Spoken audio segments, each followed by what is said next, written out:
I've prepared our project a little bit further. I've added some sections and I've added some sounds. So let's just go through that real quick. After this break, where things kind of break down, after the main sounds happening, I've created a new bass line.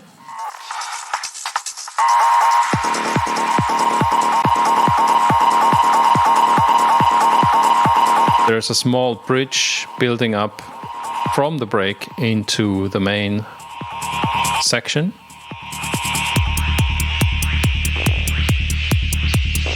You have our old pink friend again here, a little bit refined, a little bit more basic.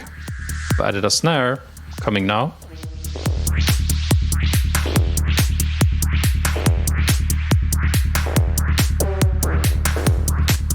And things are slowly building into bar 95. That's where I want my new sound to come in. So we're going to focus on this section here that I've selected.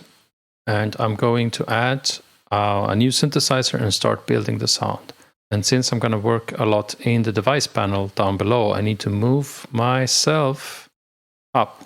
There we go. So you'll be able to see everything I'm doing in the device panel. What I'm going to do is I'm going to add a new synth. This time I'm going to add the Phase 4 synthesizer, which is one of my personal favorites. It's a 4 oscillator additive synthesizer, and you can work with a lot of interesting ways to modulate the 4 oscillators with each other using these knobs here. I'm not going to go into too much detail, but I'm just going to quickly sculpt a sound. I want something stabby and big. So I'm just going to dial in that sound and see where it takes me.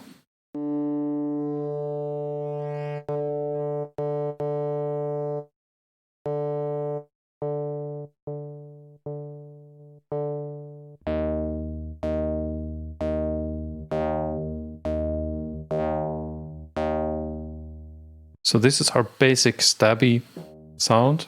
And I also want it to be a chord. But I don't want to play the chord on the keyboard. I want it to be generated for me. So what I'm adding is a multi-note device, which is essentially a chord maker. It's got all these different layers, and I'm going to add one by one. So the first layer is just set at 0, 0, so it's just one note, nothing happens. I'm going to add a layer 3 semitones up. Create like a simple chord, and another one, let's make that 5 or 7 actually.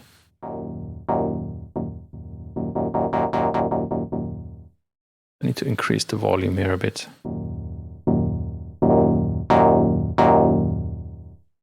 Okay, so that's a pretty nice stabby ravey sound. I need to sculpt it just a little bit. There's a lot of bass information in there, so I need to add an equalizer and just bring down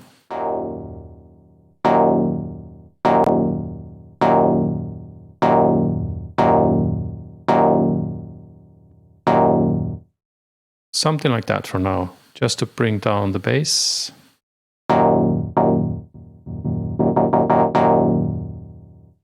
See if I can add a few more layers and tweak the sound just a little bit further.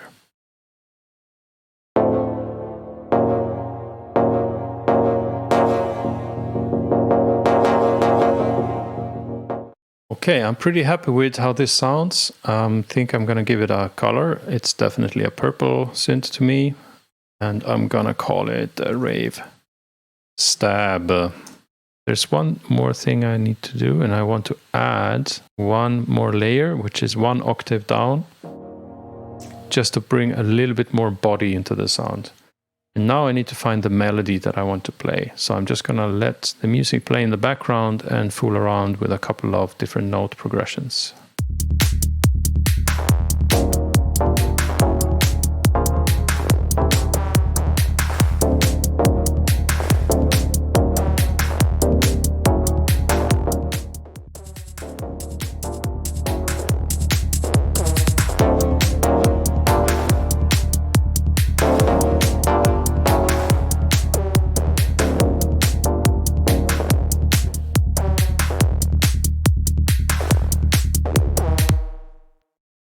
pretty happy with the sound so far, and I found the melody that I want to play. So let's start recording.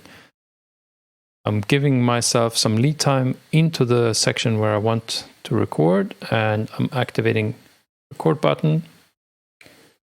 Let's hit play and let's do this.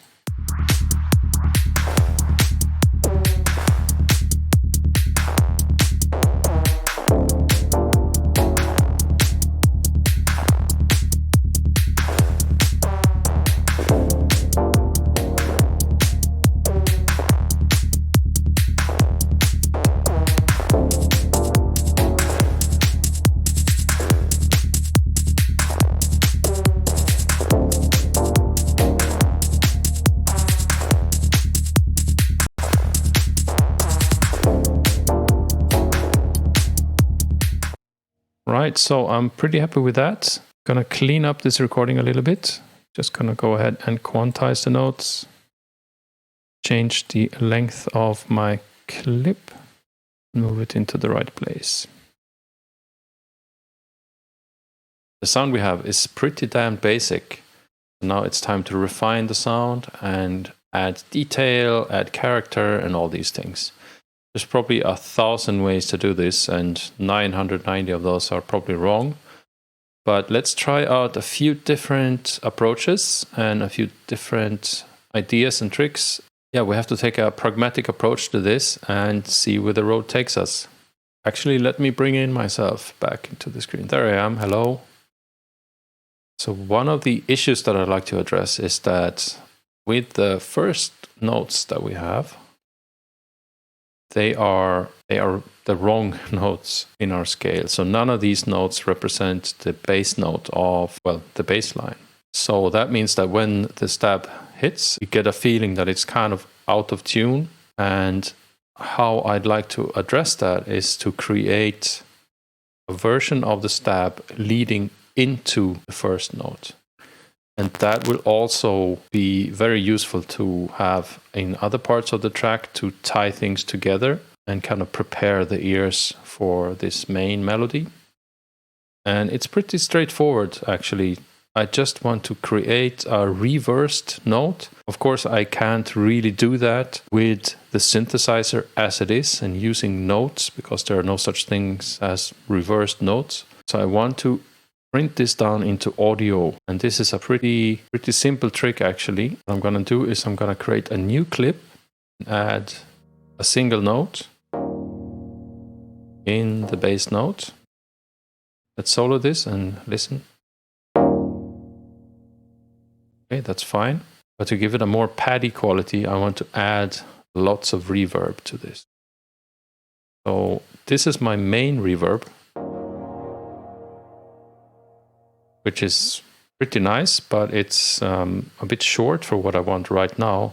But instead of messing with the settings for this, I'm just gonna bypass this for now and add a new reverb. And for this, I'd like to use, let's take the Valhalla plate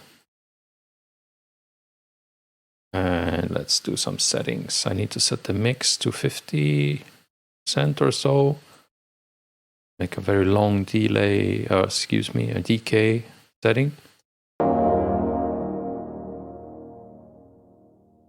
Even more. Make a really long one.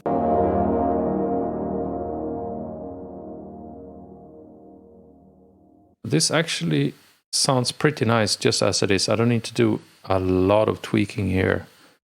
Maybe a little bit of modulation.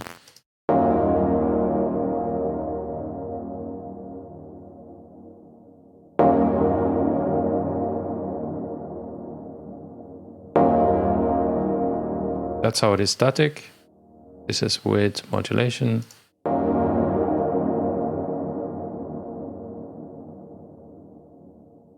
Yeah, I'll keep the modulation setting as it is right now. I think we don't need to try out the different modes. Maybe we can just try one for fun. How is copper? Soft attack, high module density, dark. Okay, let's try brass.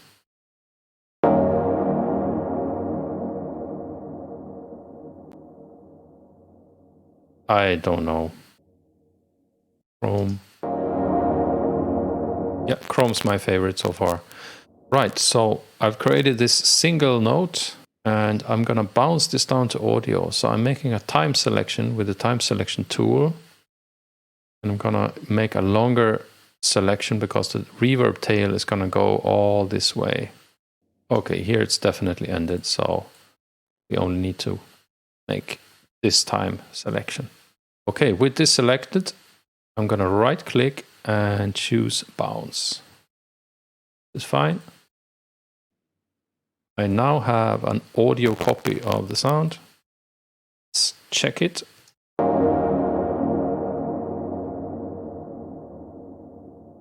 Great. Now we can make more copies with different settings. So we have like a pool of different sounds to play with later on. So let's try with a bit more filter envelope.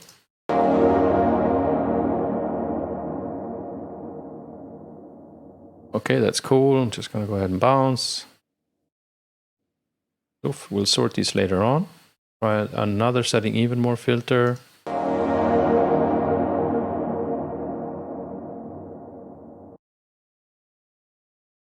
Let's make one with very low filter setting.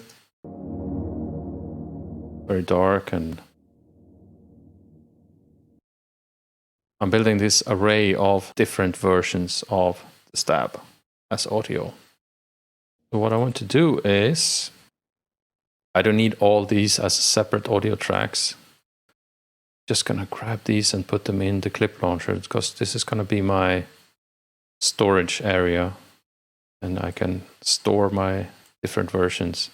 I don't need these audio tracks anymore. I have them all here.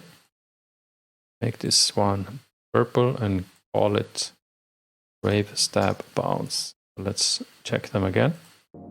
This is the muted one, or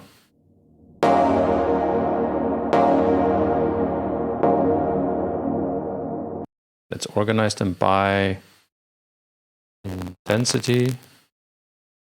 Probably something like that. This is the least intense, second least.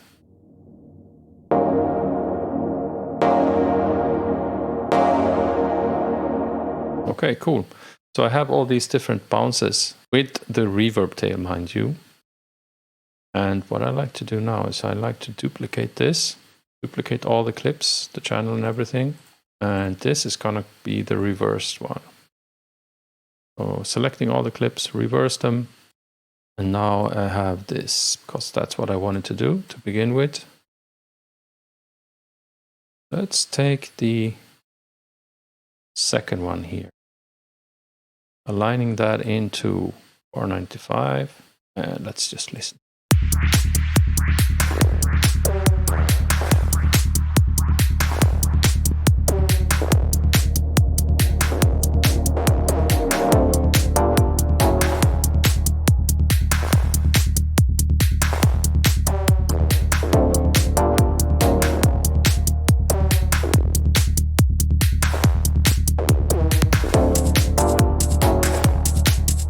Adding the second one.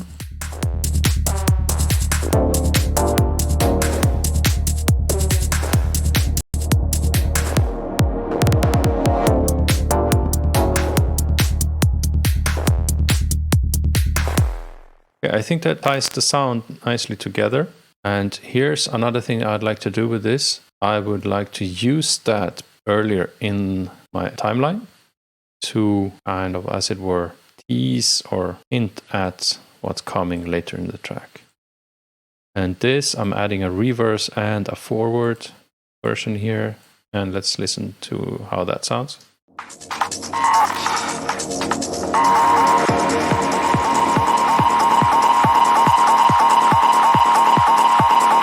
Okay. Well, they were not lined up, but they are lined up now. Start from here.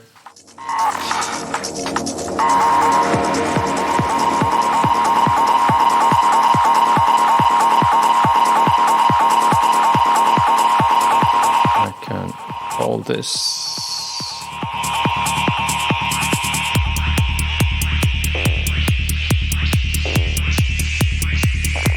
let's add the softest one. See how that sounds. Okay, this is super quiet. I need to boost this. There's a lot of boost.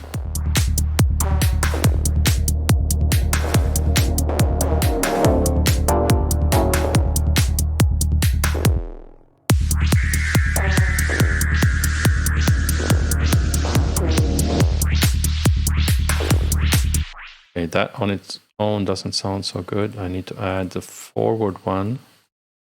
So you get this sweeping up and down feeling.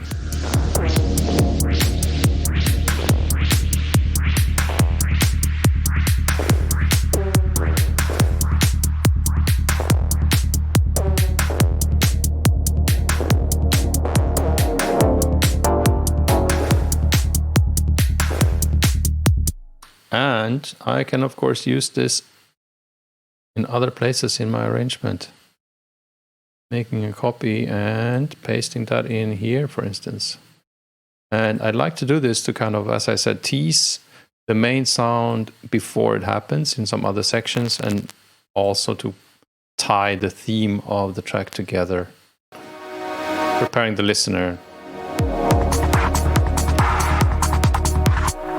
And that actually helps in the break, which is otherwise missing something.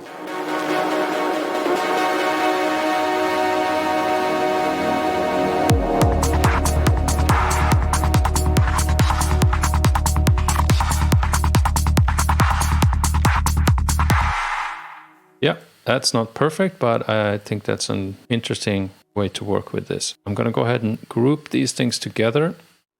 Make things a little bit more manageable. I'm going to call this the Rave Stab group.